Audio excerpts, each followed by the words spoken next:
Hey everybody, it's Eugene Driscoll of valleyindy.org. Public hearing in front of the Ansonia Planning and Zoning Commission is scheduled to begin in 4 minutes. I'm not entirely sure of the subject matter. I know it has to do with driveways. I know we received a letter from a member of the commission late Thursday asking people to attend. So I just thought I would cover the meeting and share it with you. I could put some background information in the chat once the meeting starts. But moreover, I'm just interested in the way we can use technology to bring people the news.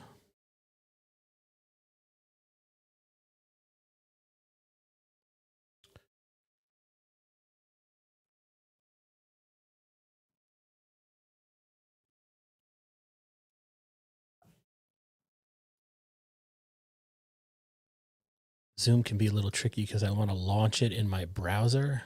It doesn't always give you that option.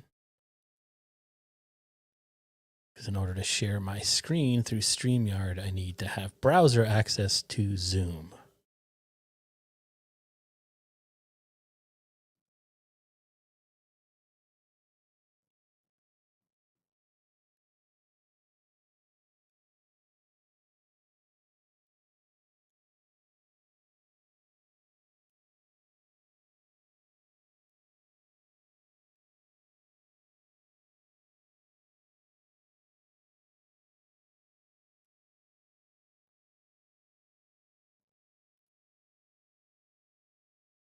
And I'm not seeing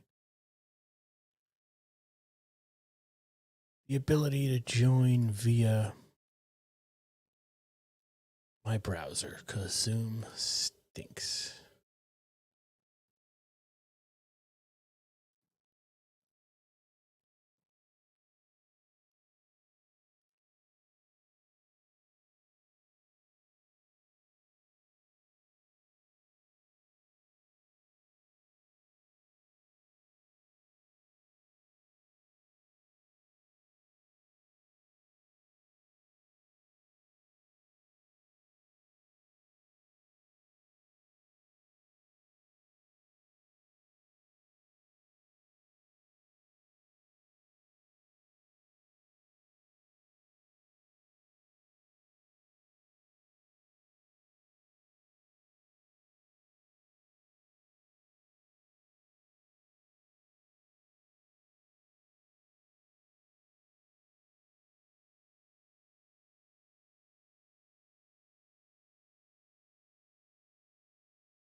All right, I think I got it to work.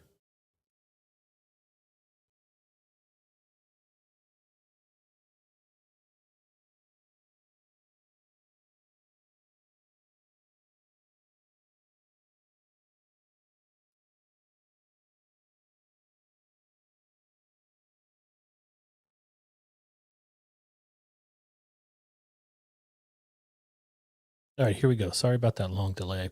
Sorry about that. Yeah.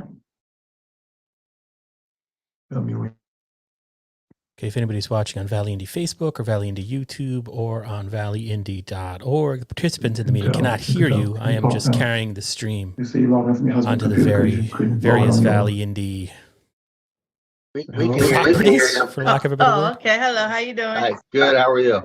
I'm great.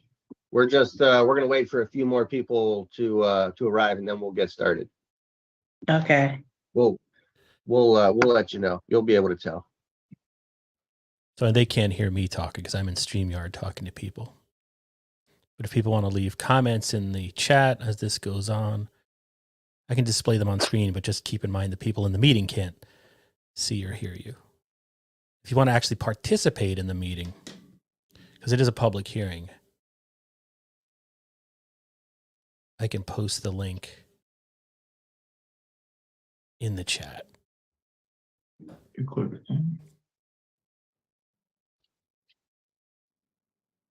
See if this works.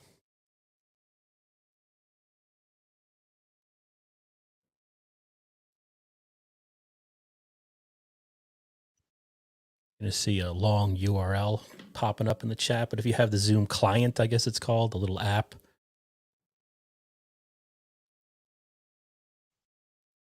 and I'll post that again separately. You can see the meeting ID and the passcode there. That's really all you need.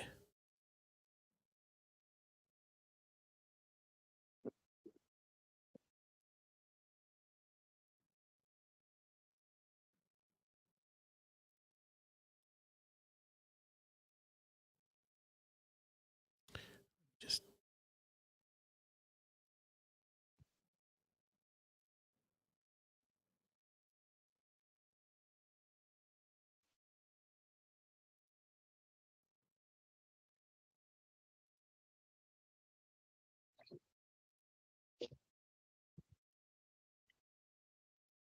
taking that information off of YouTube because this is also being carried on YouTube.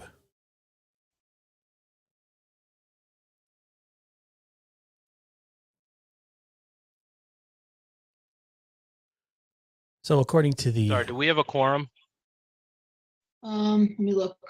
that's the P&Z talking in, Two, it's a text three, amendment on the definitions of driveway. one, It's two, going to be a presentation and public comment.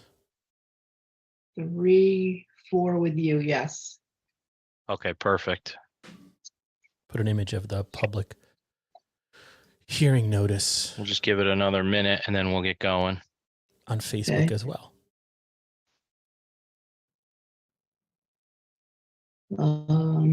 Billy said he'd be here. Tim, I was assuming he'd be here. We talked about it earlier. Oh, I can't do that. Celestia, I don't see. Okay. This link I'm about to share with you will take you to a PDF document on the City of Ansonia website telling you what they're going to talk about. They're making changes to their We'll wait till 6:50 zoning and then text, we'll start. I believe, that has to do with Alrighty. driveways. Hopefully, once the meeting starts, we'll be able to learn more as members of the public. But I don't have any background.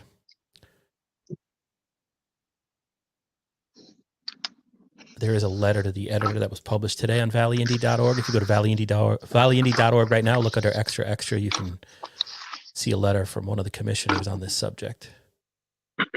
I'm also going to put in the Facebook chat verbatim minutes from the last P&Z meeting where they talked about this as well.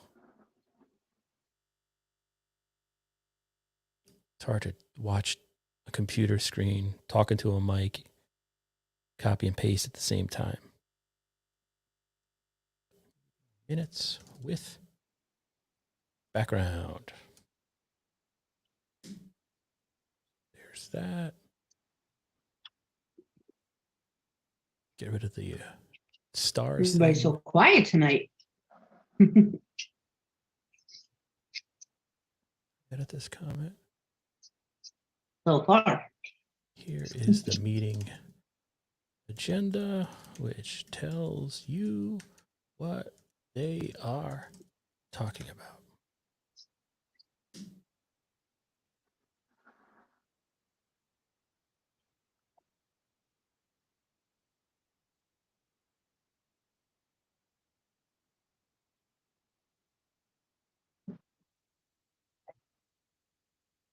So it looks like they're just waiting for some more members of the Planning and Zoning Commission to show up, and perhaps members of the Okay. public. That's Jared Heon, Let's the chairman. So I'm going get to shut up rolling here. now. Let me start the recording. God bless America.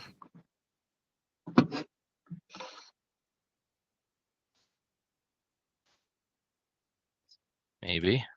Come on.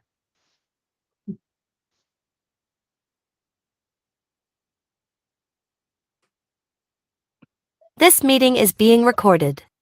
Yeah, I caught it. All right. All right. Good evening, everyone. Today is Monday, March 27th, 2023. The time is now 6:50 p.m. And notice is hereby given the Ansonia Planning and Zoning Commission will hold a public hearing on Monday, March 27th, 2023 via Zoom for the following proposal. 6:45 p.m. zoning text amendment definitions driveway. Section 720.21, Section 720.22 permits, and Section 720.23 design standards. At said hearing, interested persons may be heard and written communications will be received. Dated at Ansonia, Connecticut, this March 27, 2023, Ansonia Planning and Zoning Commission, Chairman Jared Heon, published 2 times on March 16th, 2023 and March 23rd, 2023. At this time, I'd like to call the meeting to order and begin with the Pledge of Allegiance. Stand up. I pledge allegiance to the flag of the United States of America and to the republic for which it stands, one nation, under God, indivisible, with liberty and justice for all. Okay, can I have a roll call, please? Sure. Chairman Heon, Present. Commissioner DeLassio, Commissioner Levinsky, Here. Commissioner Holman, Commissioner Malerba, Commissioner McCormick, Here. and Commissioner Moffett. Here. Okay, we have a quorum. Okay, great. Hello? Oh, that must be Billy. Is that you, Bill? Yeah, it is. Okay, Billy is present also. Perfect I timing. don't have, I still don't have the Zoom picture, but I at least could hear you. Okay, Bill. Trying to figure that out. Okay, Did the Uh, meeting start? we're just starting now. We just took attendance and you made it in at the skin of your teeth. Okay, good. In the All meantime, right. I'll be seeing what I can do here. Okay, great. With that, the text amendment, definitions, driveways, presentation. Dave, do you have a synopsis of this, or Rhonda? I'm not sure who wanted to just kind of Sure, go I'll- over. I'll start and then Rhonda can kind of correct me where I'm wrong. So we did work together on the regulation that you have before you. If you'll notice, it is greatly reduced from where we had started. What we're really proposing here is that anyone who wants to construct or reconstruct a driveway, come into the office, whether it's a new driveway or an existing driveway, get a permit. Each permit is good for 12 months. And the only requirement we have is that that the driveway be perpendicular to the street, that you can have one curb cut for every 100 feet, and you cannot park. I mean, what it results in is that you cannot park on your front lawn unless you're entering from a curb cut, and you can widen it out to 24 feet if you are approaching a garage. So the reason that we proposed this is, we've been discussing for years. We've seen a lot of people paving their entire front yards of their lots. They're driving up on the curb, whether it's identified curb cut or not. And it ends up, we're seeing people half parked on the sidewalk, which becomes an ADA compliance issue. We're seeing people half parked on the yard, half on the sidewalk, half on the street, half on the sidewalk. And we really haven't had a regulation that we could point to people to when they come in and say, I'm reconstructing the driveway. So what this does is it allows people who have an existing driveway to come back in, repave the existing driveway that they have. And then for people with a new driveway, it allows us to enforce the regulation that currently is on the books, which says you cannot have a driveway wider than 12 feet within the setback, and you can only have one curb cut. So this does not include grades. We originally had a regulation that talked about what the grade of a driveway could be, how long a driveway could be. We tried to make this as all encompassing as possible, because we know that there are many small lots in Ansonia that would have a difficult time if we tried to apply a one size fits all solution. This option allows people to come in and requires people to come in to repave, reconstruct a driveway, to put in a new driveway, and at least show us how they intend to comply with having one curb cut, not expanding out to 24 feet within the front yard setback, and not pulling up onto the curb and pulling out on an undefined apron.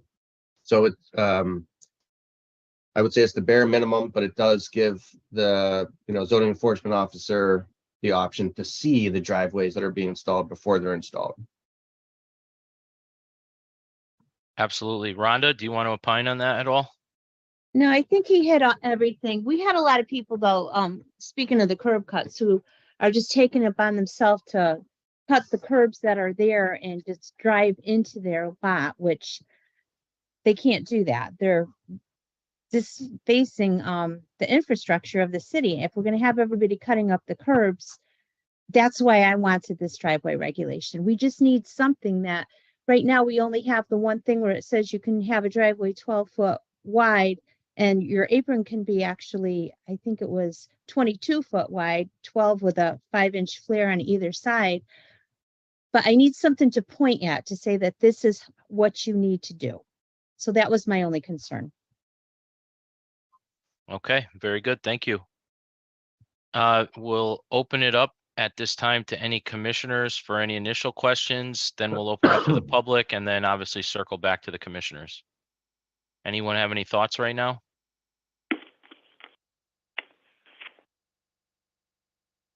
Mr. Chairman, Go ahead, Commissioner Levinsky. I really like the very last stipulation that no driveway shall be located directly in front of the house unless it is leading to a garage. I think that one will solve a lot of the problems with the parking in the yard and on the sidewalk. Very good. Thank you. I also, we've obviously heard concern over this in the past. And one of the things I was kind of thinking about when I was driving down a busier street over the weekend was that every curb cut that gets put in also eliminates a potential parking spot on the street. Mhm. So if we have people cutting in curb cuts all over the place, it actually takes away from the on-street parking as well. So I do agree that with Rhonda that we do need something to be able to control this. So it's just not a free for all. And I do agree with Dave that we need to not be over limiting, but we do need some, at least a minimum set of regulations.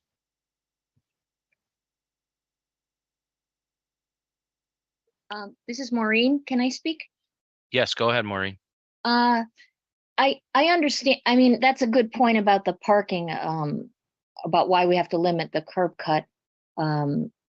But I don't know. I'm still a little torn about it because of the difficulties in trying to accommodate driveways for small parcels. And I disagree with Tony as much as I understand why he has his opinion on that, and it does make sense. But I disagree because there are, with regard to having driveways in the front yard, if it's going to be in front of a house, can only be leading to a garage. I disagree just because of the size of so many of the parcels in our town. Makes it so difficult to have a driveway. Okay, thank you. Mhm. Any other commissioner comments at this point? Hearing none, I'm going to open it up to the public. Would anyone from the public like to speak? If you can raise your digital hand or sound off. Mr. Downs? Oh, we are not able to hear you, sir. I'm not that good at reading lips, but no, we can't. Can you hear me now? Now we can, yes. Okay, all And right, if you could just please state your name and address for the record for the secretary. sure. Vernon Downs, 100 Colony Street, Ansonia, Connecticut. Thank you. Good evening. And good evening, everyone. And it's funny that this is actually what I wanted to talk about. My lot is pretty big. It's about 1 3/4 acres. The current driveway is a hill, which every year I'm having problems getting people to plow it. I am retired right now, and I want to put a driveway into a garage in the front of the house. But I want the driveway to be big enough to accommodate dumpsters, because when I have to do fall cleanups or tree removal, it's better for me to get a dumpster and put it in the driveway so then they can put all the brush and branches and whatnot. My question is, the current driveway has an apron and the curb, and each time I have delivery and a car pulls in, because of the stone wall, they hit the curb and damage their front fenders. So I wanted to make the existing driveway bigger, have a circular driveway where you come in from one end, go to the exit on the other end of my property, and also have a driveway that goes directly from the front into a garage. So my question is, how do I propose that?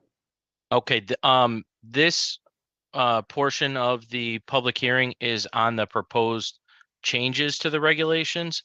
I think you're probably looking for our regular meeting, which begins at 7 p.m. So that's the 7 o'clock one. Okay, And I can confer with Rhonda on this, but that may be something that we have to look at in the office okay, during the regular workday, just so they can look at kind of your plot plan Right. and see what you're looking to do okay, and kind of go from there.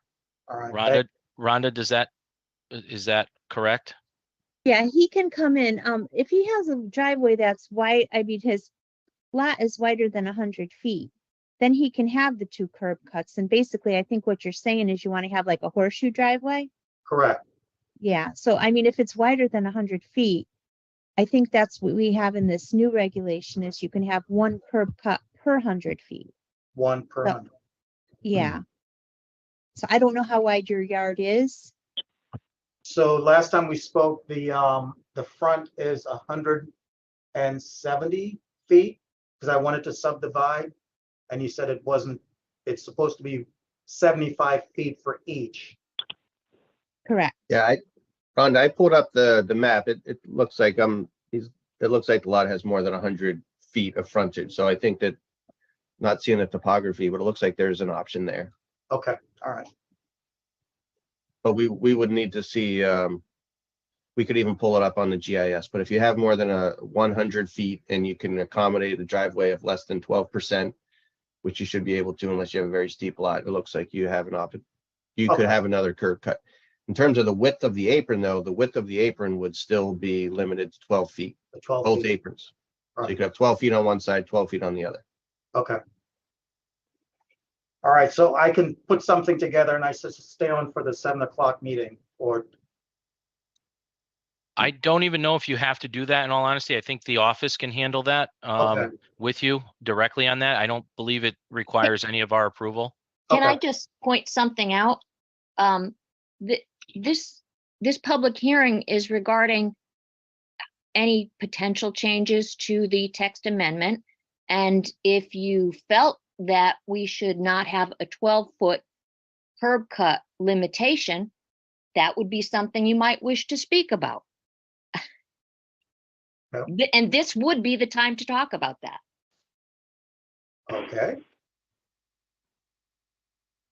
So can we somehow not limit it to 12 feet and maybe, So I was thinking about that. It sounds like you have dumpsters that come in and out of the property. yes, So but it's a single family. Is it a business or is it a single family home? a single family home, it's Cape.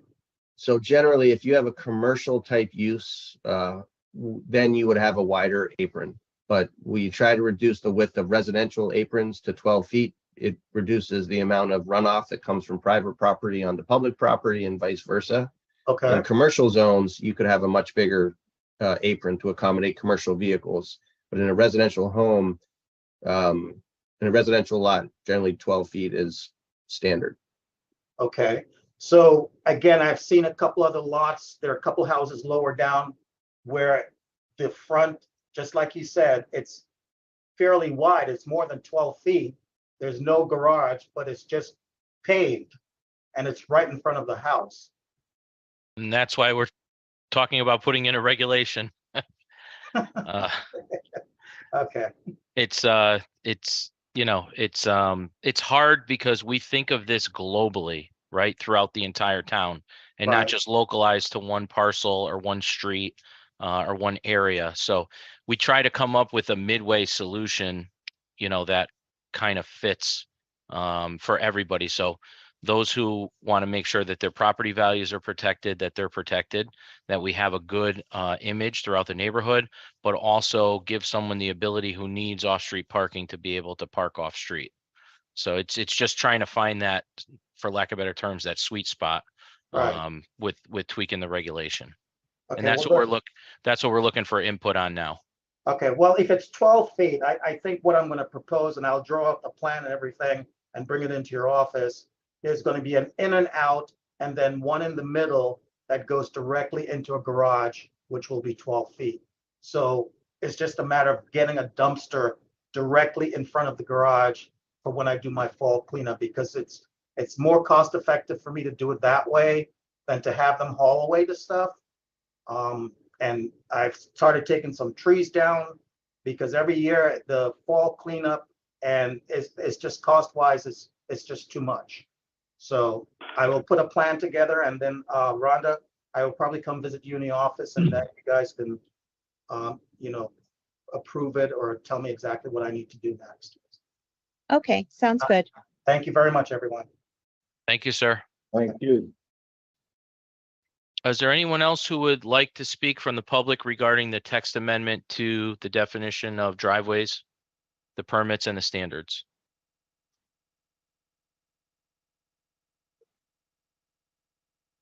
Anyone else from the public wish to speak regarding the proposal of the zone text change?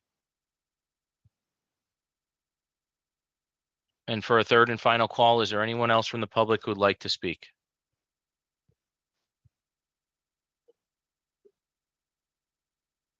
Okay, hearing none, we'll entertain a motion at this time to, or are there any commissioner comments? Hello, Jared. Yes, sir. It's Fred. I don't know if you could hear me. I know Rhonda tried to get a hold of me, but I'm in the middle on the line. That's the reason why I couldn't pick up and tell her. But yeah, the only comment I had on the regulations is there was one. It says all driveways on the third page. It says all driveways shall be at least 5 feet from any property line. That's I know we have that regulation in Oxford, but the lots are bigger. So I don't know if you want to keep that. I don't know if you want to have a 5 foot minimum from a property line in Ansonia, because a lot of times you have lots that are pretty small, and you may be limiting people on that. And then the only other thing, if you look at on the design standards, there's a sentence where it says, such maximum grade shall not exceed a continuous run of 200 feet without leveling off 10% for a minimum of 50 feet. Most towns don't have that, and I don't think we do need that, because again, it kind of limits, unfortunately, it'll limit the people, and it may cause problems, and they may not be able to meet that regulation. But other than that, I think the rest of the regulations are pretty well straightforward.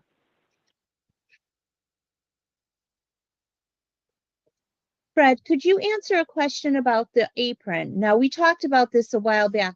The apron can be 12 foot wide, but did you say it had a 5 foot radius on either side, so the apron is actually 22 foot wide? Yeah, the rate. So the actual width of the apron at the curb cut could be 22. Should be 22 feet wide, because the driveway itself is only 12 foot wide. But you do want to have some kind of radius on both sides so that they could turn right or left without, you don't want just a perpendicular cut right at the curb cut.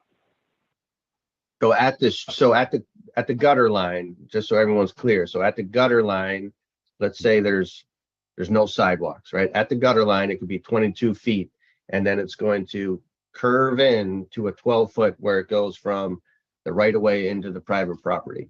Well, that sounds like that Right. addresses Mr. Downs's concern. I Right. was interpreting it as only the top of the driveway. Yeah, and actually, even if there's a sidewalk, you could still construct the sidewalk with the sidewalk just starts tapering down on either, at the driveway.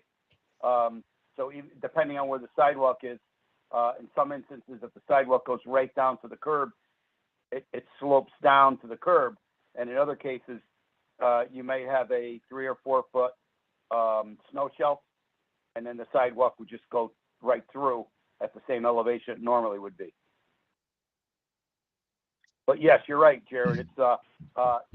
It's only at the once you get past the apron, so basically 5 feet back, it would be 12 feet wide. Beautiful. Okay. It's only 22 feet wide right at the curb cut. Beautiful. This is Maureen. Could we get some, if we all end up agreeing to that, to this curb cut, could we get additional text in the text amendment clarifying that, since I was literally just about to ask Dave to prepare that for the regular meeting. okay, great.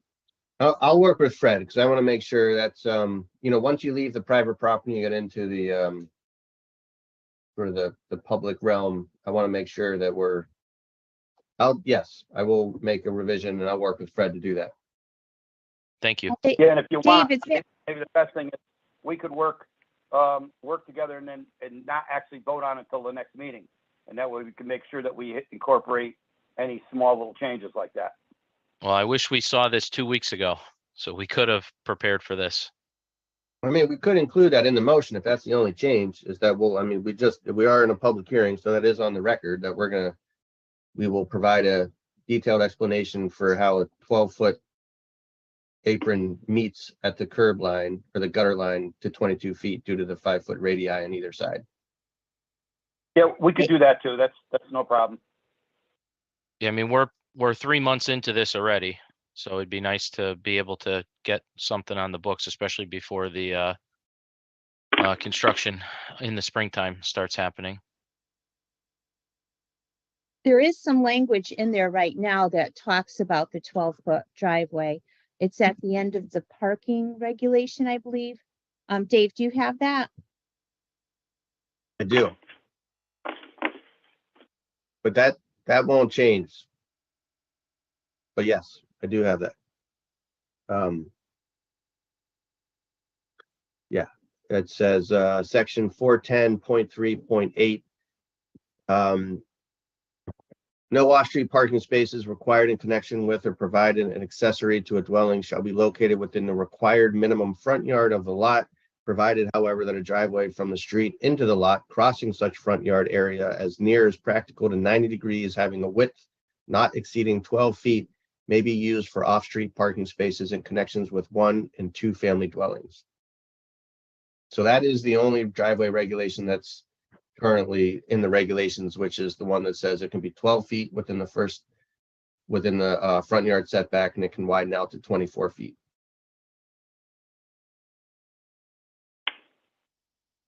Was there a reason, Rhonda, you just wanted to tie that together with the revision? Yeah, should we incorporate that all into this one? Yes, that was my plan. Okay, thanks. I know we have them numbered in the regulations, but they should all be together. So whether or not we call it 721.1, when we actually amend the regulations, we're going to have to put it in sequential order, whether it belongs in off-street parking or it belongs in 720. This is Maureen. I really think that that's great that Fred had pointed out those 2 additional limitations that perhaps we should remove from the proposed text amendment. Those being the setback of 5 feet from the property line, because that is so true that, 5 feet is really a big amount of space in so many of the parcels. And also the second one, I think it was about grading, that most municipalities don't even have that sort of a limitation. So it's not really necessary. I would prefer to see as few limitations as possible. So I would really think that we should remove at least those 2 sections. I'm on the fence about the 5 foot, only because I'm aware of people. I think of I didn't even mean for this to be a pun, but I think of the fence, maintenance of the fence. And we're talking about installation of new driveways. And I know someone that redid their driveway that was abutting an existing driveway. And it ended up being a huge dispute because they ended up being connected underground. And when they went to dig up their driveway to repave it, it affected the neighbor's driveway because they were touching each other. So whether it's 5 feet, I don't know, but I'm thinking there needs to be some type of like small barrier. In other words, you can't just plop right on top of somebody else's driveway. It makes know what sense. I mean? Makes sense. How about 1 foot? I think, Jared, one of the things we should require is a proposed plan that shows how they're going to do it. And then obviously in each case, it may be a case like that. We would notice, oh, look, you're actually putting this driveway only 2 feet away from, or 1 foot away from another driveway. No, we can't do it that way because it's going to cause a problem. But in other cases, obviously it may not be a problem. So I think it depends on, I think we do have to require at least a proposed plan that shows what they're actually, how they're proposing the driveway. So in other words, hold off on the permit until we have that plan documented and Yeah. we understand if there's going to be any impact on the neighboring property. Yes, I think we should require, in the permit process, some kind of proposed drawing that shows where they're going to put the driveway and how they're going to put it. Well, because we have you know as well as I do it. do that if you're that close to a property line without an A2, you potentially could be paving on someone else's property if you're Right, that you could actually close. you may even put it over the property line. And that makes sense though, because that way, if we require the plan, as opposed to just making a 5 foot limitation, then that can't be pointed to as can't be 5 feet, when sometimes it'll be perfectly reasonable to not have the 5 foot limitation.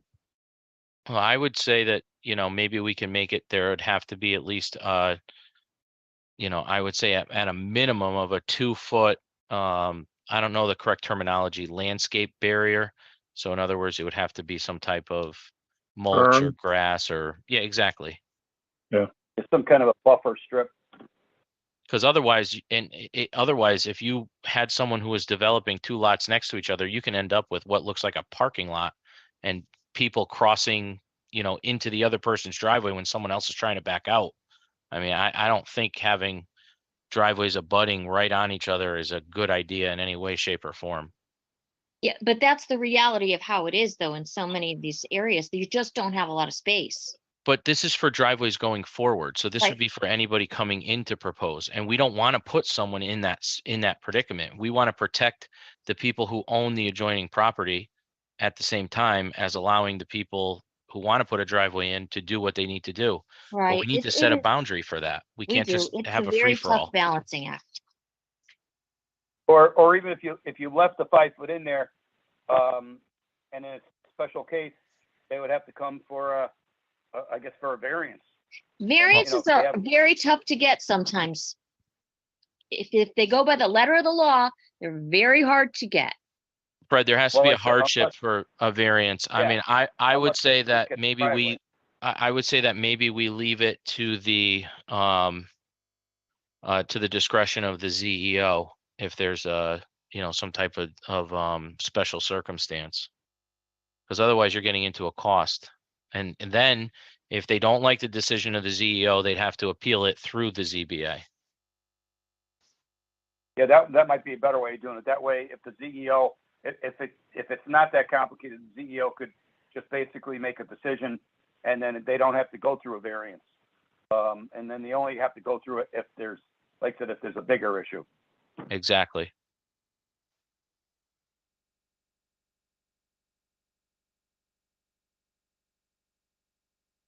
Dave, do you have any thought on putting that into words?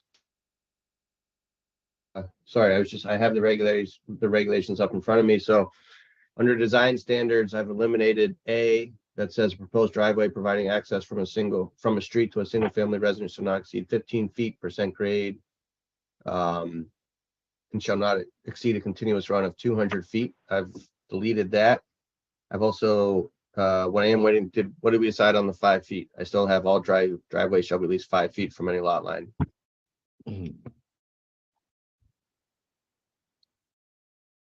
Okay, hearing none, I'm gonna leave.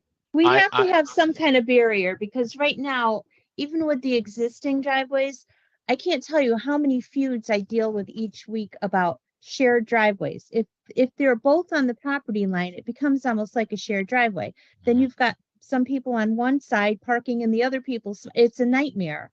It's got to have some kind of barrier in between. Can we go down to 2 feet? Maybe you could leave the 5 foot in and, basically, unless otherwise, a waiver Can we is put that, granted by the CEO. yeah, I was gonna say, can we put that this requirement may be modified by the ZEO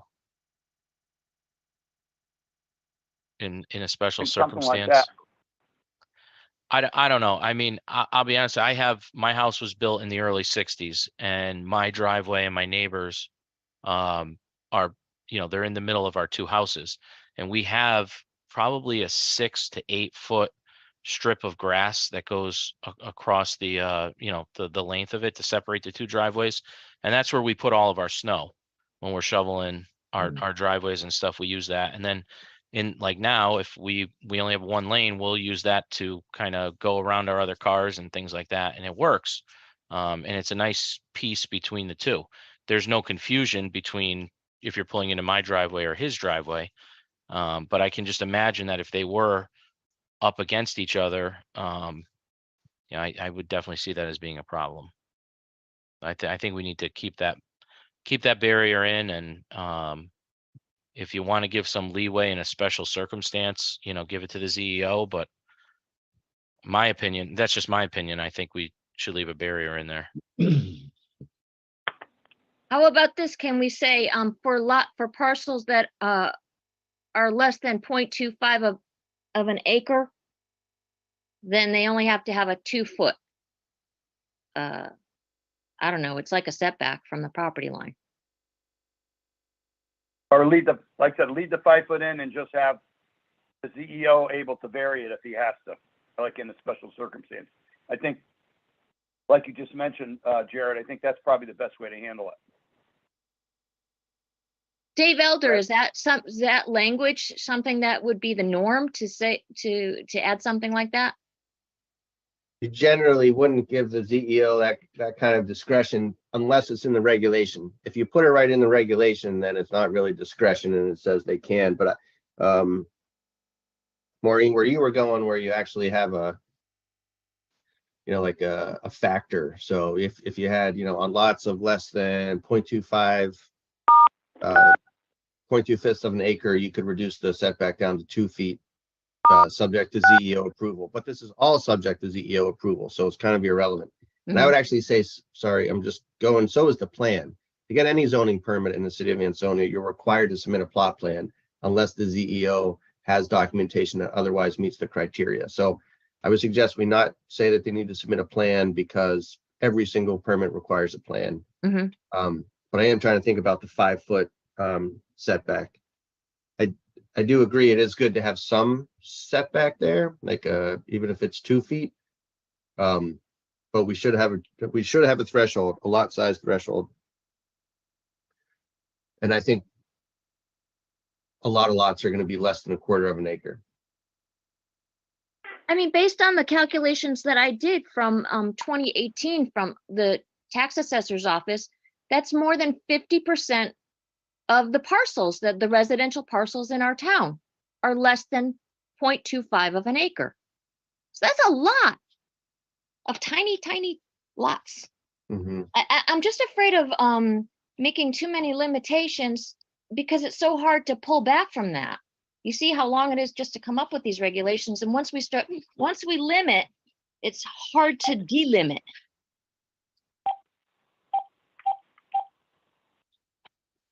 Why don't you take each individual lot separately What do you mean? as far as distance that you're gonna keep in between? Go from, say, 1 foot to 5 foot. As they come up and they come in for their permit, you decide how much you want to give them between them and the neighbors to make it fair for everybody. Okay. Like a graduated thing. Right. How would you regulate that? And then the neighbors will agree on it. Then there's no problem. Well, the Zoning existing problem. neighbors maybe. but maybe the future neighbors may not. Well, too bad. They buy the house after it's done. That's it. You live with it. But well, as long as the neighbors are there, let the two neighbors decide what they want to come up, be fair with each other. That's not going to work. No, I can tell you right now, as a police dispatcher for over 15 years, you'd be dealing with a lot of civil matters.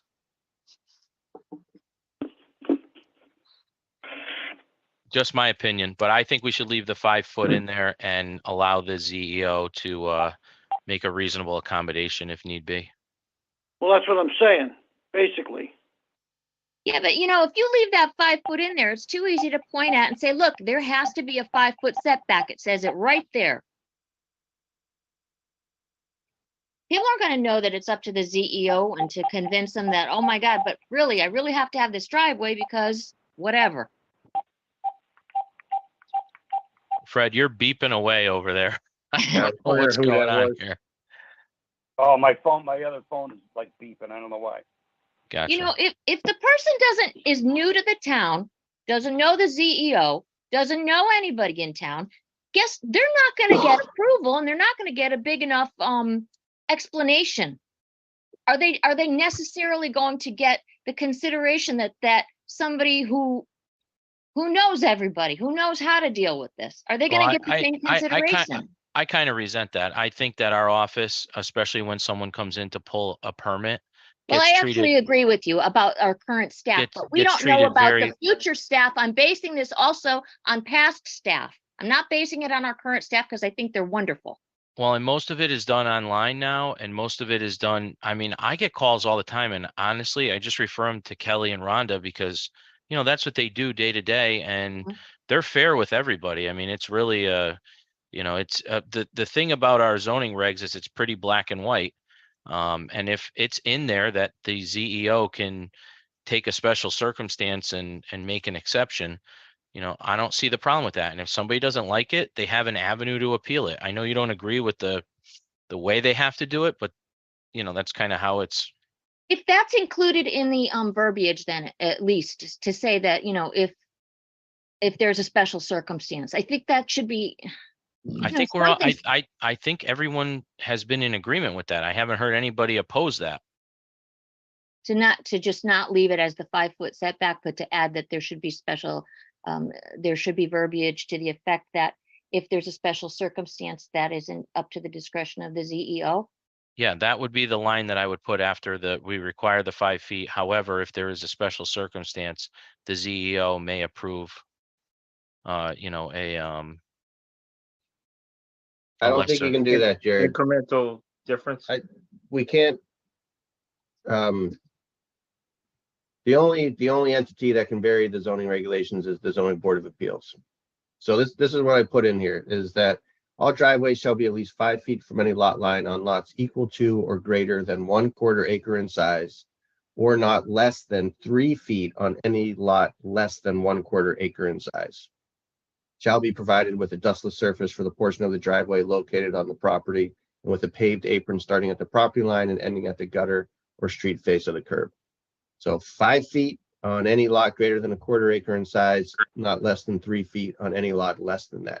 And 3 feet, I put two rulers together just to get an idea what 2 foot is. We could go with 2 feet. That's up to, I know it's kind of blurry, but 2 feet. Now, if each property owner has 2 feet and the driveways are abutting, that's 4 feet. That could be enough for snow, but it would be my recommendation that we actually have a threshold in there. I think what you wrote, in my opinion, Yeah. meets that, the 5 Sounds and the good. 3. Sounds good. Yeah, that's a happy medium. And so I also eliminated the leveling off the 15% grade with a continuous run of not more than 200 feet. And the only thing I have a note, which would be a condition of approval, would be that I need to work with Fred to explain how there's a difference in the radii of the apron at the gutter line versus the 12 foot in the residential, where the public property meets the private property, it's 12 feet.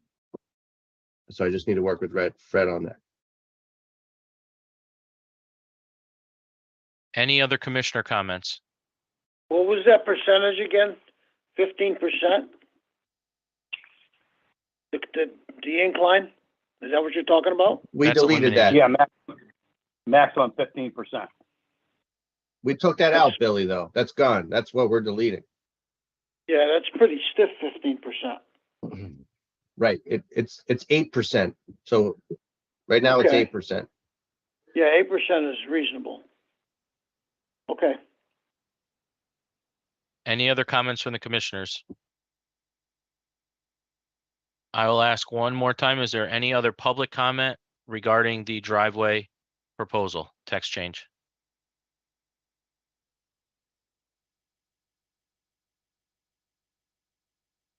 Any other comments? Any other comments? Okay, hearing none. I'll entertain a motion to close the public hearing at this time. I'll make the motion. Motion by Commissioner Moffett, second by Second. Commissioner Levinsky. All those in favor? Aye. Aye. Anyone opposed? And we'll entertain a motion to adjourn. I'll make the motion. Commissioner Moffett, do we have a second? Second. Commissioner Levinsky, all those in favor? Aye. Aye. Anyone opposed? Motion carries. Okay, we will take a quick 5-minute recess. We'll be back at 7:37 to start the regular meeting. The recording has stopped.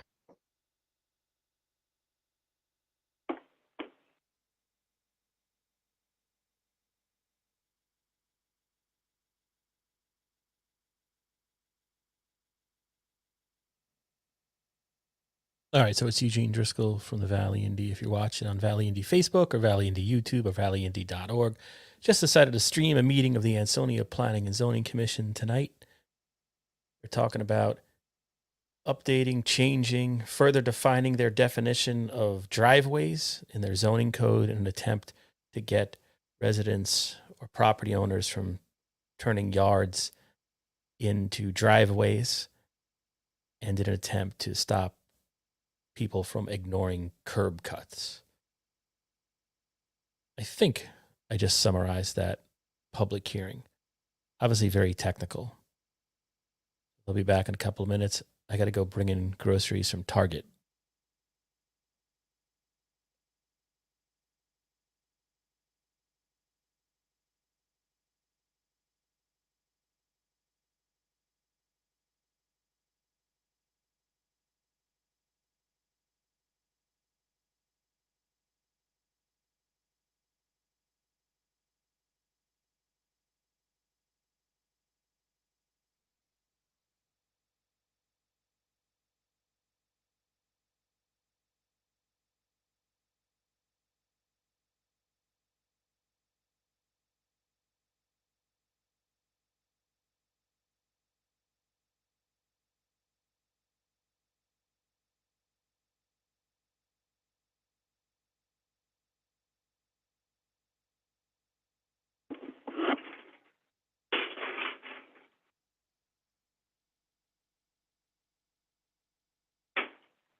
Okay, just give you a 30-second warning here.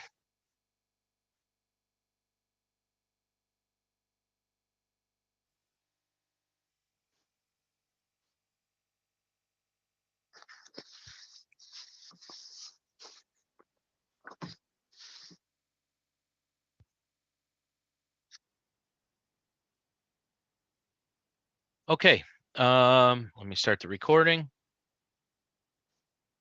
This meeting is being recorded. Okay, we're going to call this back to order. Can we please recite the Pledge of Allegiance? This will be for the regular meeting of the Ansonia Planning and Zoning Commission. I pledge allegiance to the flag of the United States of America and to the republic for which it stands, one nation, under God, indivisible, with liberty and justice for all. Can we have a roll call, please?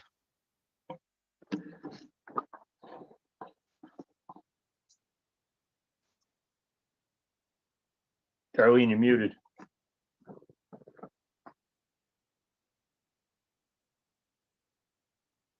There we go. Chairman Yan, Present. Mr. Malerba, Here. Mr. Holman, Mr. Levinsky, Here. Mr. Moffett, Here. Ms. McCormick, Here, Mr. DeLassio.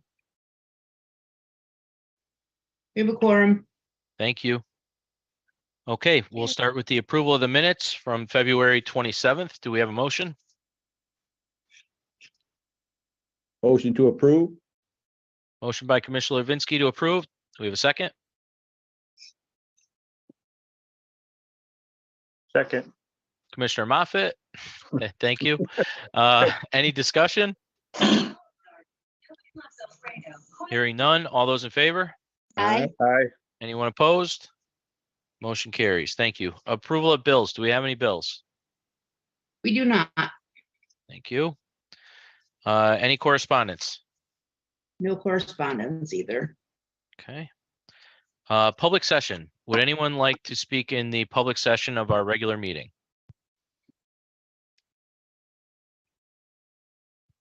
Anyone from the public like to speak? Anyone from the public like to speak?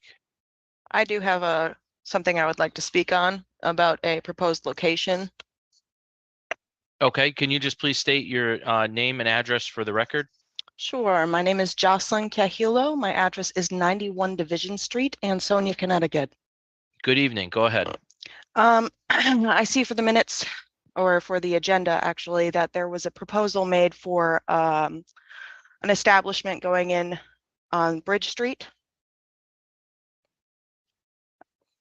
So I actually think that there's already enough alcohol selling establishments within the radius of the proposed location. The previous establishment, when it was there, common occurrences were broken glass, garbage, and vomit on the sidewalks that were cleaned up by JRB's employees. Let's see, I personally watched drug deals happen in front of that establishment with my 3-year-old. There were 3 separate instances of gunfire associated with that location. These instances of an increase in violent crime correlate with a study published by the National Institute of Health on the association between the density of alcohol establishments and violent crimes. A direct correlation was made in that study. So I do not believe that Bridge Street, let alone that location, needs another establishment that sells alcohol. And that's all I wanted to say on the matter. Okay, great. Thank you so much for speaking. Appreciate it. Thank you. 2 other people just joined back in, so just going to give them a minute to connect, and then we'll see if anybody else has any other comments. For those just tuning in, we're under public session, and I'll make a second call. Is there anyone else from the public who'd like to speak?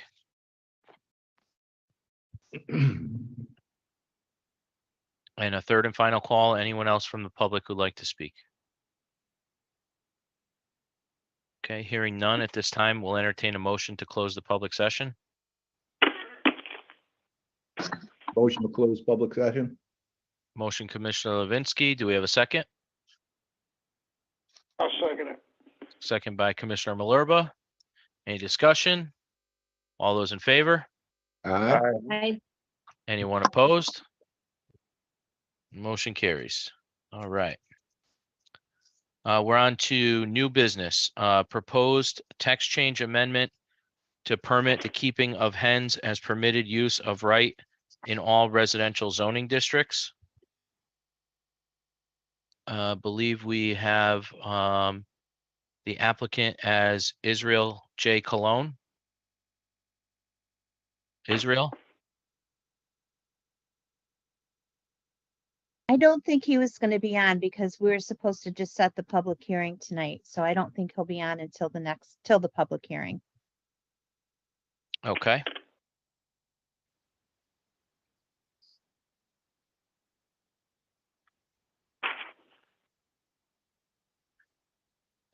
Is this something that the commission wants to hear for a public hearing or a proposed change?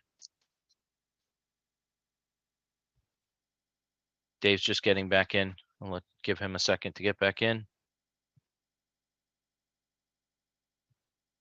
Dave, we are right now on new business 7A, proposed text change amendment to permit keeping of hens as a permitted use of right in all residential zoning districts. Yeah, thank you. So I did look at this. I did, as you can tell, this should look very familiar. And just to be transparent, this was a regulation that we had actually worked through for many months to come to this regulation. Ultimately, this was a regulation that was proposed by the commission. The commission never took any action. So, but this was the version I actually have that I last submitted to the commission has one minor change, but otherwise, what's proposed here was the final version of the regulations for keeping of hens that the commission saw. We did put together a plot plan. The one difference that I would call everyone's attention to is this one still includes a conflict that I surmise was given to the applicant, but it must have been an earlier version. But if you look at the purpose, and I'm looking at the document that's signed and notarized, it says purpose of the proposed zoning text change amendment is to permit the keeping of hens as a permitted use of right in all residential zoning districts. And then if you look down at the bold section, it says female chickens referred to as hens may be permitted, it should say by special permit on properties for the health, convenience, and personal enjoyment. We ultimately, the last version that the commission saw did not have this as a permitted special permit.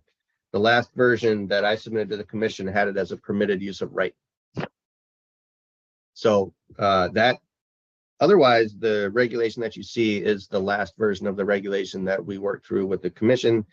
I can certainly read through it one by one, but we should, if the commission chooses to take action, we do need to reconcile, is this by special permit or is it a permitted use of right? So, Dave, we do have some aldermanic audience here this evening. And my question would be, if we were to proceed with this as a permitted right and not by special permit, could the alderman dovetail and require a permit be issued, just a general permit, not a special permit that goes through our board, but that someone pull out a permit, say in permit link as required by an ordinance, just so we know where these are if we get a complaint? I'm not even saying associate a cost with it, but just some way that, you're meeting, you've got the regulations, you're in compliance, and you've pulled out a permit. Would they ever receive a zoning permit? I'm asking. I don't know. So this is what we learned. So I forget, you may remember probably 10 years ago when DEEP increased its fees. So whenever you apply for a municipal zoning permit, you pay a small portion to the municipality, and then you pay a rather large portion. And I forget what that number is, Rhonda. It might be $28. A certain percentage of it goes directly to DEEP. And the way that's captured is that it says any permit issued under sections 8.2 of the Connecticut General Statutes, which is all of planning and zoning. So any land use permit that either Rhonda gives as the zoning enforcement officer, that the commission gives as a site plan or a special permit or a subdivision plan, a small portion of that is called a permit, and it has to go to the state, which means you can't have a lesser than the minimum, which I think is $28 every time you get a permit. So what's currently written is that, and what we could do is that every 12 months, someone has to come back and get a new permit for their chickens. But that's a permit under the zoning regulations. If you keep the entire hen regulation as an ordinance, you have a lot more flexibility. You don't have to pay the annual fee, but you never actually, it won't be zoning that governs or regulates where you can and can't have hens. It will be a municipal ordinance. It still is effective. It's just not a zoning regulation, but it is different. So it would be something that your ordinance committee would have to take up. You can't blend the two, I guess is what I'm saying. Okay. I would say we probably need to have a conversation with Corporation Counsel on that and see which way everyone would like to handle it, because I want to make it so that we know who legitimately can have them and that there's no issue, that they know all the rules and things like. Don't want someone to have to go through a large expense. If the state forces us to associate a permit fee with it, then we'll have to do a small permit fee with it. But I don't know if they want to go the ordinance route or if they want to go the zoning route. I don't know. Jared, if they go with the ordinance route, which is fine with me, then anybody who makes the complaint, we would have to turn over to the police department, because we wouldn't be enforcing the chickens. It would be by the ordinance, which the police are the ones who enforce, like the sidewalks, anything that are in the ordinance that someone violates, we send to the police department. And Dave, just to clarify, this deep fee is $60. So would animal control be able to enforce that? Our animal control officer? Well, so Rhonda, so go ahead, Mr. Chairman, I apologize. No, I'm just wondering if that would be something that our ACO would be able to, have under her umbrella for enforcement purposes. Or we could still do it through the land use office and not call it a permit, but call it like a registration fee. So at least we have documents saying we know there's chickens on this street and there's chickens on that street, and they can register, like, say, for a $25 fee. And then if we make them get it every year, if there's issues between the first permit and the second permit, we can just say, you know what, we're not going to renew your permit this year because there's been too many issues and complaints.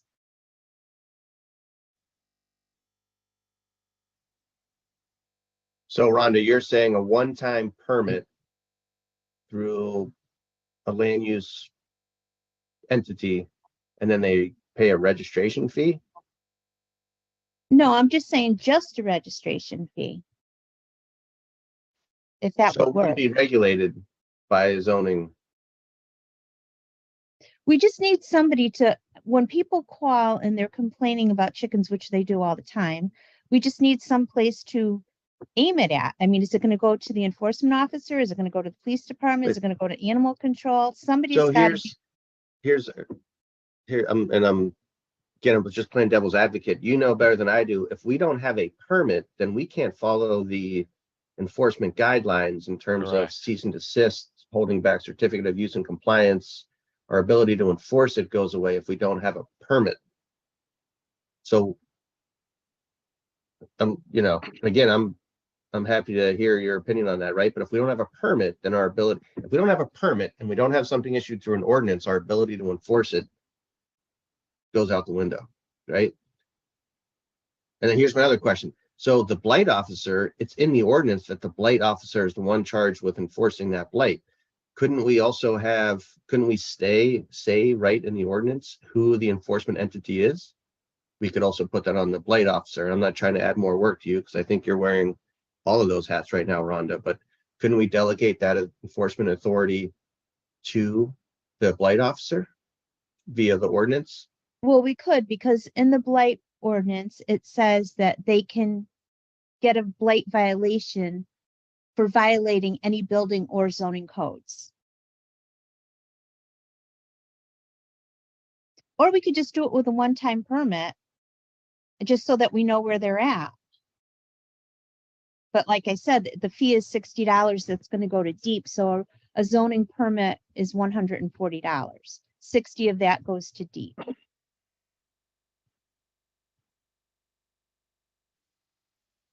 Jared, if we don't do it through our zoning regulations, how can we confirm that A through I are done in accordance with the zoning reg? I don't know. That's why I'm asking. I maybe if it's in the ordinances, it can be enforced that way. I'm not really sure. I think at this point it may be a good idea to refer this to Corporation Counsel and our planner and maybe a representative from the Board of Aldermen to kind of chew this around to see the best way that we can put this into play. But if we have no means of enforcing it or penalizing someone for violating it, it really holds no weight. And that's where we always fall on the, how do we handle this? Yeah, but I can't see a police officer coming in and verifying this, that it's only 6 hens, or if it's located with the setback requirements and or enclosures closer than 10 feet. I can't see an officer doing that. I agree. If we're going to use that language. I think it's more blight. Absolutely right. Ken is right about that. That's not Yeah. going to happen. I think it's They have definitely too much on their more. plate as it is. Yeah, I think it's definitely more blight. Code. I see blight as code enforcement. I guess that's a term that they don't use anymore, but I see No, they blight as do. code enforcement. Yeah, plenty of towns and cities still have a code enforcement officer. That includes blight. Hey, Jared, Tony, just one point. If you make it too complicated or too much expense, the residents are just gonna get the chickens like they do now. There's chickens all over town right now and they're prohibited unless you have 3 acres. So I think we should make it as easy as possible and without an expense for them. And I'm good with the 6 hens, as long as there's not roosters, that sounds fine to me.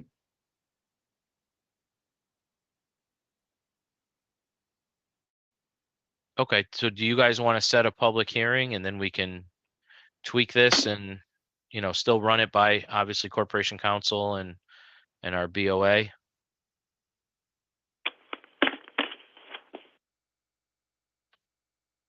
I'll make that motion, Jared. All right. Do you want to do it at before our next meeting, 6:30 on the 24th of April? Will that decision between those folks be done prior to the publishing of this for a public hearing? It would have to be. With any changes? It'd have to be decided within the next 2 weeks. Actually, I don't think we can even change anything here because we're not proposing it. It's being proposed by a third party, by a citizen. Private third party. So I think we'd have to propose the changes during the public hearing. Or hold off till next month and then have Unless some someone- conversations prior to and talk to the applicant. And Ron, we're paying for this? The expense was back on the applicant, but he went to the Board of Aldermen and requested a waiver. So who pays for like the printing and whatnot, the advertising? The city, Good question. gonna be the city. I understand it's gonna be the city, but I don't even know if we have the money to pay for it. That's what I'm, Oh, that's where I'm, sorry.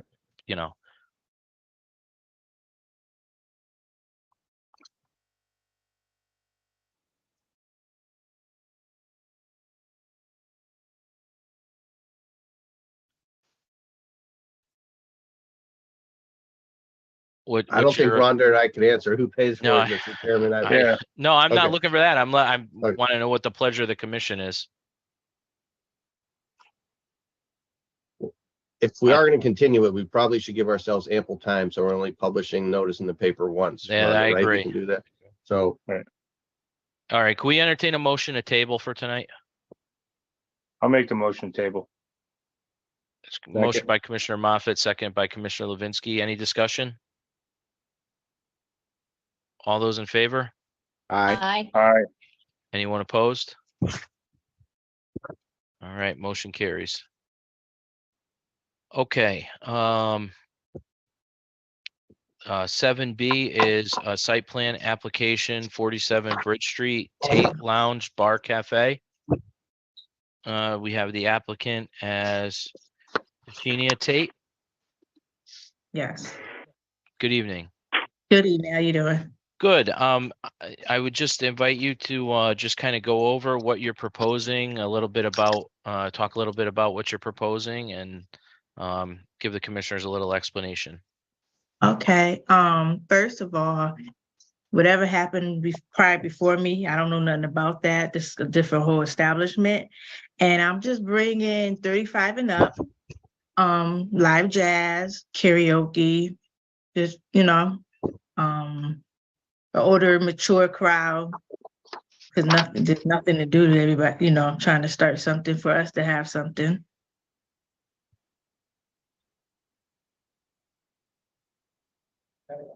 I gotta do some Zoom. I gotta do a Zoom meeting about two. Yeah. I'm sorry, I couldn't hear that. I was doing 35 and up.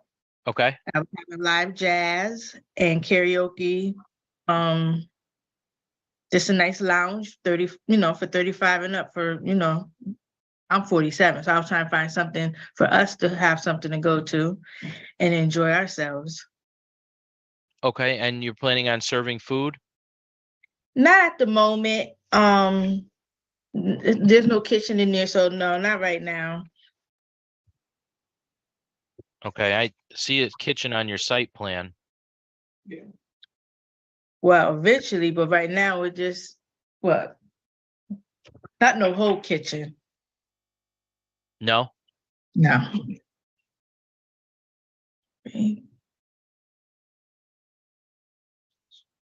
Okay, Like, hors d'oeuvres, or like if I do happy hour, if I have set up a table with wings and some salad or something, not in like a full kitchen. okay. Maybe I should ask this question to Dave or Rhonda. On the application, I'm not seeing anything under required parking spaces or anything like that. It told me the parking lot across the street near the train station. Well, you have to have a calculated number of parking spots that are required for the square footage that you have. And then you have to get approval from the city to use those parking spots in there. Well, I gave everything to Rhonda.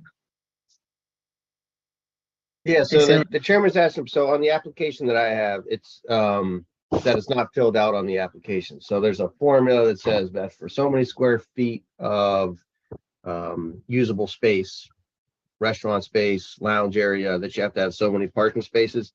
It's an existing establishment with the same floor area, so there are parking spaces available. It's just that the application right now appears to be incomplete because it's not identified how many parking spaces.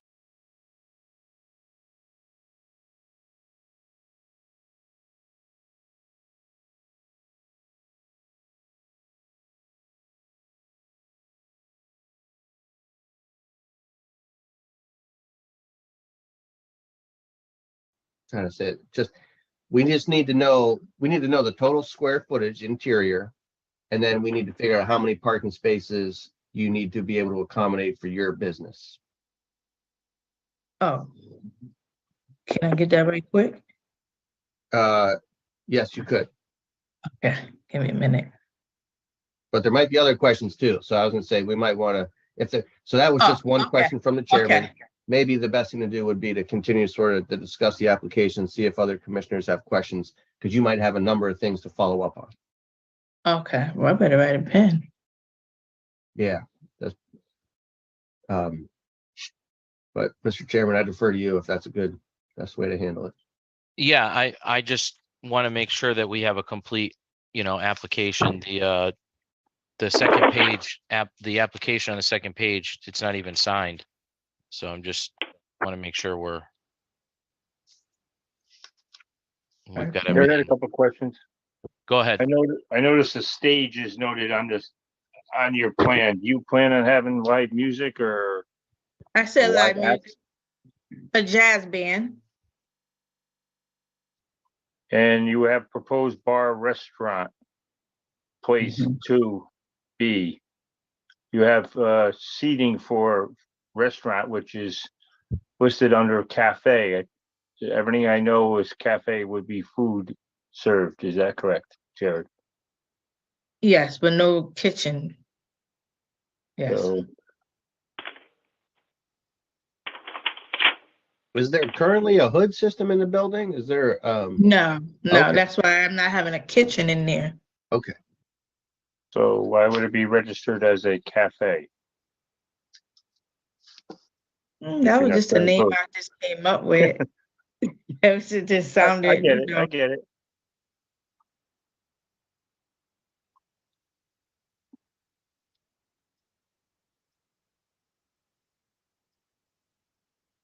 Okay, anybody else have any questions?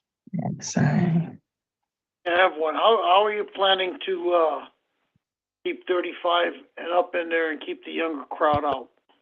Oh, well, ID, I'm the first thing I'm gonna do, I'm gonna ask for ID, and majority of my family and friends are still there. I used to, I grew up in Ansonia, Yeah. so, What happens if they refuse? They want to come oh, in? then they can't come in. Well, Wes, can If we? they're 21, they can come in. Exactly. So can I, If they're 21, they can come in. Yeah. I want to tell the applicant, we cannot, we cannot restrict the ages of the individual. That's outside of, the ability of the Okay. zoning commission anyway. So you can say that your clientele, you're targeting the 35 and up age, but we're not going to hold you to that. We can't hold you to Okay. that. If you have a legal establishment that's not a private club and a 21-year-old wants to come in, we cannot regulate that. You can, Oh, I understand. okay? So Yeah, I understand. commissioners, hopefully you understand where I'm going with that. We are not trying to restrict or regulate based on age if they can legally enter that facility. No, I'm more stuck on the parking because we've approved so many apartments down there that are almost done, and there's just a lot in that lot, parking wise. And I know we're in the midst of a parking study, which hopefully will give us a little bit more leverage as to what we have available. However, I'm a little leery on that still, and I'm also a little leery on what that space is being used for if it's not a kitchen, and what does that count for or not count for, as far as our calculation goes for capacity and whatnot. For Rhonda, has this been transmitted over to the fire marshal and WPCA? Yeah. Okay, No, it hasn't gone to them because I just got it in at the end of last week. okay. All right. Do you have anything else to add to any other information that you'd like to add at this point? Well, I looked Jared? up the, oh, go ahead. Jared, just so you know, I don't know if you realize, this was the bar that just closed down. So I think they're just basically changing management. It's the same owner owns the building, and the person that ran the bar basically went bankrupt, lost, hasn't paid the rent, and they're basically taking over the lease. So I would think if it got approved before, it would be under similar, the similar parking, everything is exactly the same. So I don't know, we may be making it more complicated than we should be. Okay, well, I don't mean to make things complicated. I'm just asking for a complete application so we have a record of what is going on there. I'm Yeah, not, I don't know what the my last intention is to not make, my intention is to not make it complicated. I just want to make sure we have our I's dotted and our T's crossed for Around there. both of our Yep. benefits. And this has not been referred to the other authorities yet either. So we really can't act until that has happened and we've given them a chance to comment on it. And with this application just coming in, it was obviously not able to be done before the meeting. So that's why I'm asking for any further comment from the applicant or any other questions the commissioners have, because I think what we have to do is refer this to staff for the review and for the completeness. And then we'll have to take it up, once Question. that's done. Yes, sir. What's gonna be done? I'm looking at this site plan, and it's basically the same establishment that we had so many problems with. That's no reflection on you at all. But what are you gonna do so we don't encounter the same problems with the police, with shootings, with business being hurt to the adjoining business? First of all, I don't have that type of crowd. I don't know, what happened over there, but I can't really speak on the past because I'm in the, I'm gonna say it's got nothing. It's nice to meet you. It's got nothing to do with you. What I'm seeing is the same establishment. My fear is that front door opens, the same clientele goes in, and we're dealing with the same problems, police responses, shootings, everything else. What will you do to prevent that? call the police. I mean, so if I feel a certain type of way and I see certain transaction I'm not comfortable with, I'm gonna call. There's no other way around that. If it's somebody in there or come in and I feel like I fear or sense anything, I'm gonna call and ask, for a police officer to come to check things out or whatever. Okay. Are you Thank you. planning any kind of security in there? I didn't know I need that, but if I have to, yeah, I will. But I'm just wondering if you're planning. We're not requiring it. No, I know that. I'm just asking. Okay. Jared, it's definitely necessary. I've seen all the police calls. I get the daily reports. No, I'm not disputing that. It's just we're here to see if Jared, it it was a nightmare. It was a nightmare over there. Oh, wow. Public safety is paramount. I don't care if it's a permitted use. I don't think anyone's disagreeing with you at all. I just want to make sure that we're staying within our bounds and what we're charged with here. Chair, you need a motion to refer to staff? I believe that that is appropriate. I'll make that motion.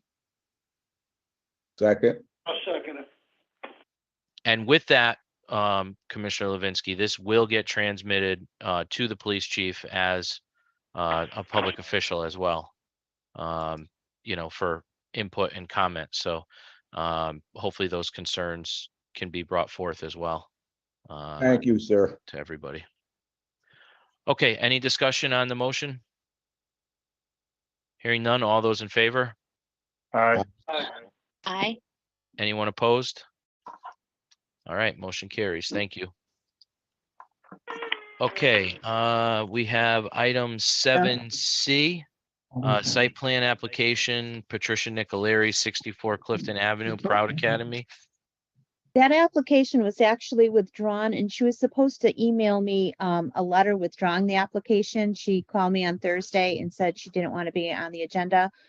The agenda was already done. So I did pull her application from your packets and I'm still waiting for her letter.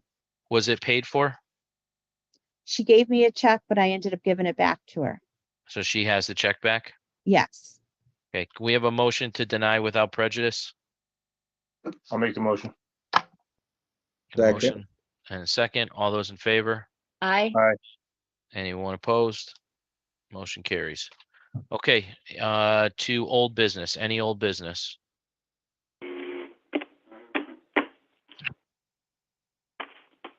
Any items for discussion? Yeah, I have one. Yeah, I brought this up once before.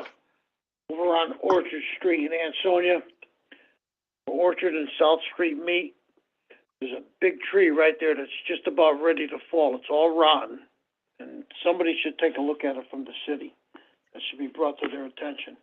Okay, I would defer you to Public Works with that. I believe that, and I only heard some rumblings of this. I believe there may be a tree warden coming forth shortly, and it may be through the Nature Center staff. And that person would be the one who, by state law, has the ability to deem a tree unsafe or any action that would have to be taken with that. Well, this tree's starting to crack, and it's a big tree. I noticed it the other day again when I went by it, and I had brought it up once before about that. Do you have the address, Bill? I'm not sure, but it's right on South and Orchard, right on the corner. Can't miss it. Darlene, can you kick that up at PW to someone to go over there? Refer it to whoever they need to. Yep, I'll let them know in the morning. Thank you. Somebody's gonna kill him. Understood. Reports. City Engineer, Freddie. Mr. Chairman, can I just go my- back? Hold on, under any other business under 9 items for discussion and possible action, did we want to take up the driveway regulations? That's a good point. I did talk to Fred at the break. We do have some language to accommodate the radii discussion, so I do have a revised draft that I could read. Sure, go ahead. But before we do that, can I ask a question? Am I allowed to still discuss a little? Commission can discuss, yeah. Yeah, okay. So my question is about the very last part of it where it says no driveway shall be located directly in front of a house unless it is leading to a garage. We're still leaving that in, right? Is that? Yes. Okay, so my question about that is, would that preclude a homeowner from putting in a half circle driveway, like a horseshoe driveway then in front of their house? Not if they have 100 feet or more of frontage. Okay, so they could still have a half circle. Correct. Okay, as long as that's clear in there. That's it. Thank you.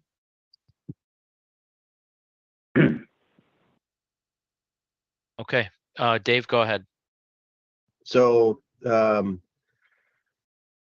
so the revision we talked about, just as a reminder, so the 5-foot regulation is revised to read: all driveways shall be at least 5 feet from any lot line on lots equal to or greater than 1/4 acre in size, or not less than 3 feet on any lot less than 1/4 acre in size.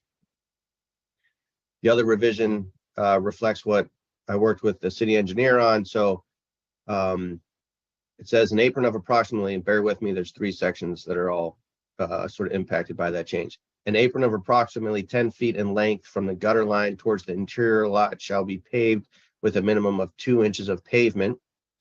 The curb cut, and the reason it says 10 feet is because 10 feet is the minimum width, 12 feet is the max, so it says the minimum 10.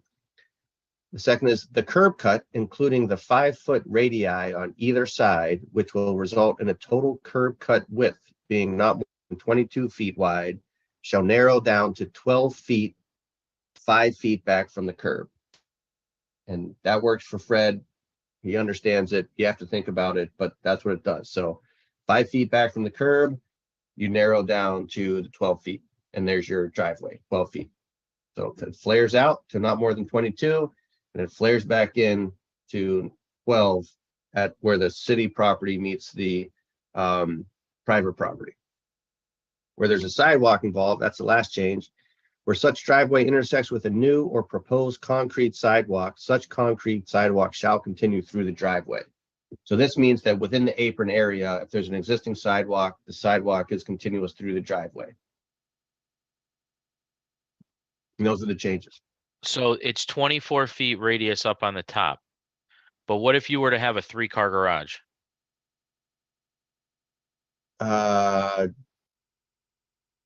You still, do we say 24 feet max? The maximum. It would stay. Yeah, 24. It would stay be at the- 24. Go ahead, Fred. It would widen at right before the garage. It would be, you would be allowed to widen out so you could turn into the garage. Generally, you need at least a 30-foot area from the garage doors out to be able to turn into the garage. And if you have a 3-car garage, you're not going to be able to you're going to have the house, the dwelling, going to have to be back far enough where you could actually turn into the garage anyway. Right. But you will have instances where if you try to put the proposed house close to the setback, you're going to have a lot more paving right in front, fortunately, than what you normally would see.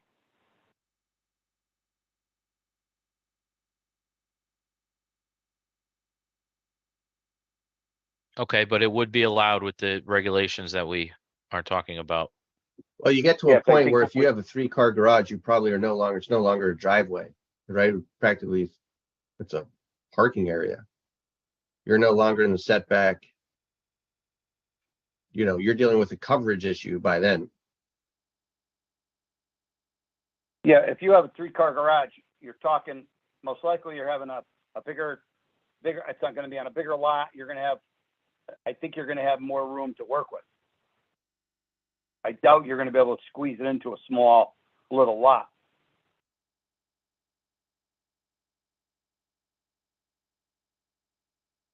Okay.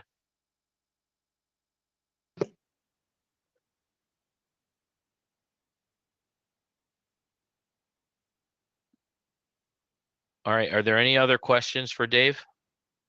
Yeah, this is Maureen again. I'm rereading this: no driveway shall be located directly in front of a house unless it is leading to a garage. That's all it says. It doesn't link to the 100 feet. So there's no way to link it back to the 100 feet of frontage. It's just saying it is the way that it's written right now. It's prohibiting a circular half circle driveway because it's not leading to a driveway. Oh, I'm sorry, it's not leading to a garage.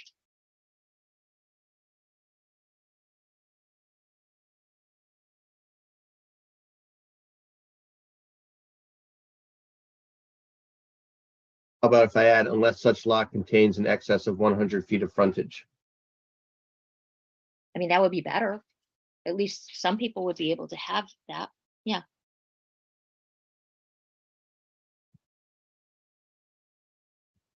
Is it possible to have a half circle driveway with less than 100? No. Okay, thank you. I love how definitive that is.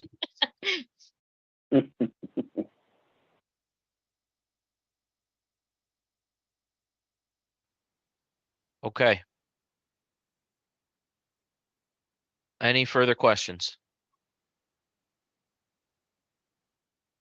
All right. With that, we'll entertain a motion to adopt the proposed driveway regulations as stated by the planner. So moved. Do we have a second? I'll second. Any discussion? All those in favor? Aye. Aye. Aye. Anyone opposed?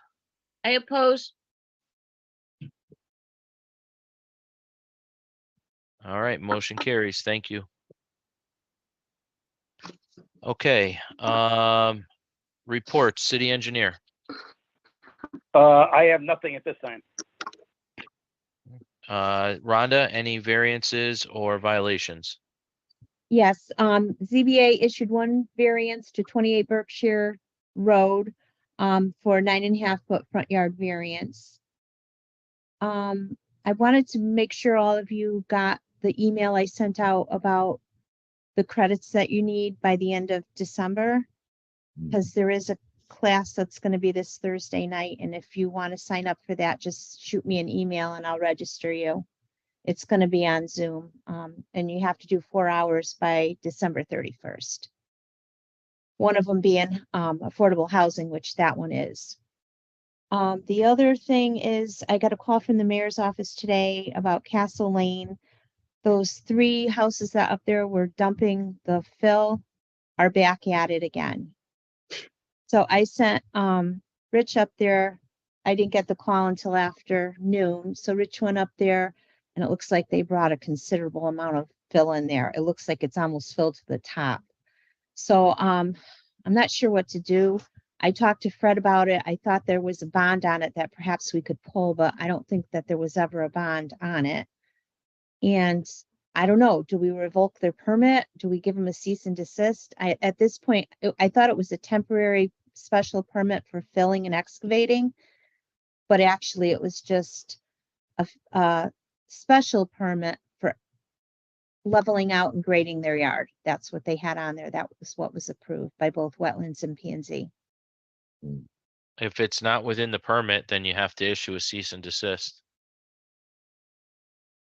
Okay, but it did say for grading, that's what they're doing. They're grading and leveling off their yard. But when I have to go back and listen maybe to the tape or something, because I thought when they were at our meeting, because they came for so long, that they were almost done. But according to the neighbor across the street, this has been going on since 2018. They've been dumping up there. Yeah, that was not the intent. I know. I didn't think it was an The intent indefinite was time. the intent was to make it safe and stabilize and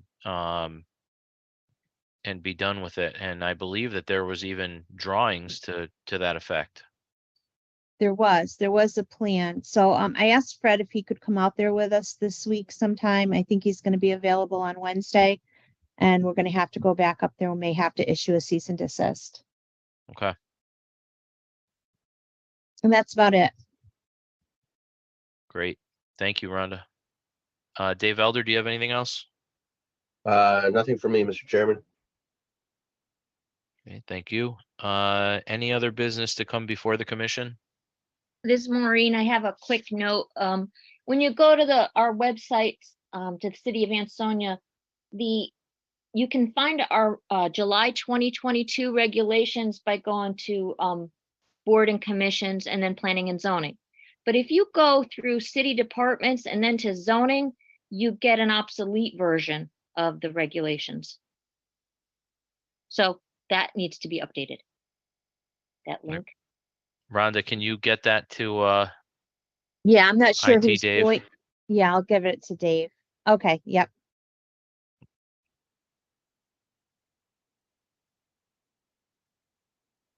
Any other business? All right, hearing none, motion to adjourn would be in order. Motion to adjourn? I second. All right, we have a motion and a second. All those in favor? Aye. Anyone opposed? All right, motion carries. We are adjourned at 8:25. Thank you, everybody. Good night, everybody. Good night. Good night. Good night. The recording has stopped.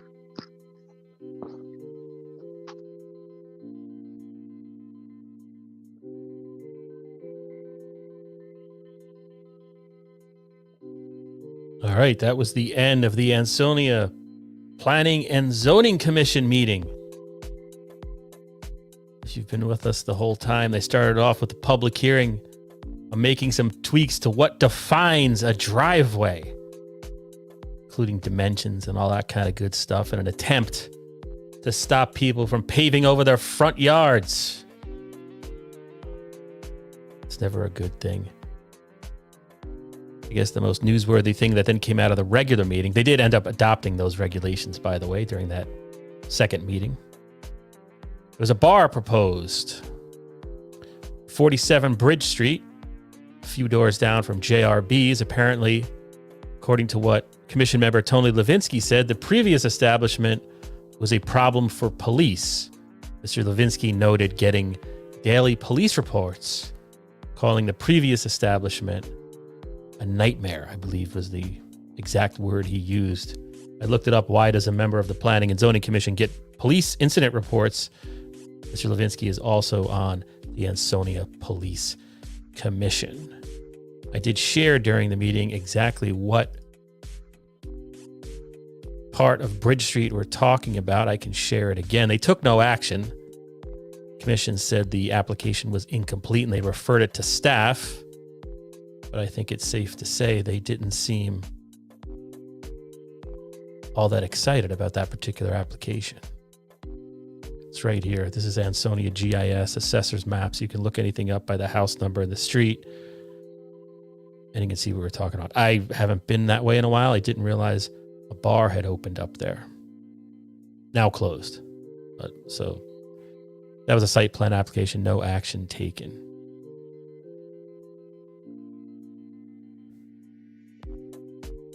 But other than that, that was the meeting. All right. I'm going to go have some dinner. Thanks a lot for tuning in.